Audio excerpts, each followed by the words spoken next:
واي وولدها صرات 5 دراهم شقفة، عيطت للطبيب: دكتور اعتقني ولدي صرات 5 دراهم. قال لها الطبيب: ما عندك يمناش تخافي، راهم مسارطين الملاير وعايشين. واي والبرازيل أكبر بلد منتج للقهوة، فرنسا أكبر بلد كيستهلك القهوة، وحنا أكبر بلد كيجلس في القهوة.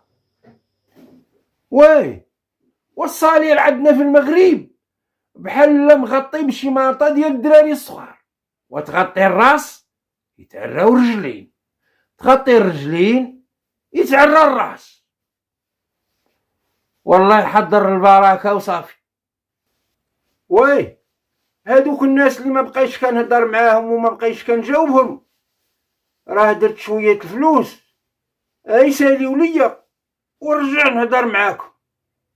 واي واش تي البنت الا بلوكاها شي ولد كتعتبر مطلقة الكترونيا وعندها الحق في النفقة. واي وهذه وحده طيبت الكسكسو وقالت الراجل: ها تبارك الله عليا الكسكسو جا فرق حبه حبه. قالت: يا عائله على قدها وفرقتيها، عاد غيغلبك الكسكسو. واي ما عرفت مالي هاد الايام اش واقع ليا، وليت كنأجل كل شيء وحتى من التفكير.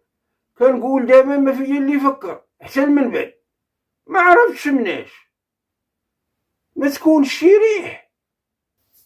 واي وهذه وحده وطيبت الكسكسو وقالت الراجل: ها تبارك الله عليا الكسكسو جا فرق حبه حبه.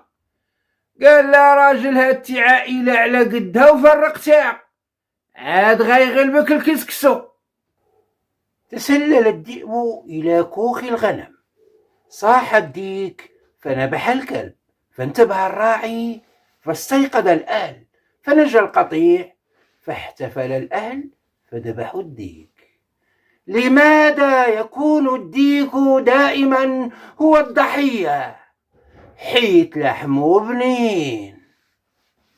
وقمة الألم أن يكون الشخص الوحيد القادر على مسح دموعك ما عندوش كلينيكس، وكلينيكس بدرهم وما قادرش يشريه، كي غيدير تيمسح لك دموعك. ما عمرك تسنى من شي واحد يمسح لك دموعك. واي وفي هاد الوقت وكتحط بنادم فوق راسك وكينزل بوحدو الله يحضر السلامة، ومسكين ما كيقدرش على العلو، كيدوخ. واي وبمناسبة عيد الشغل كل يديها في شغله، كل يديها في راسو، واللي ما عنده شغل يديها في الجهة اللي داراه. قادي زيفك، خبي تليفونك، تسدي فمك، حضري راسك، ما تغيش المسكالة. علاش كتضحكي؟ قادي مشيتك. ود البلاد مخرج مرتو تبدل الجو. واي وقع وسائل النقل تزادت في الثمن، إلا هذاك اللي كينقل الكلام من واحد لواحد مازال رخيص.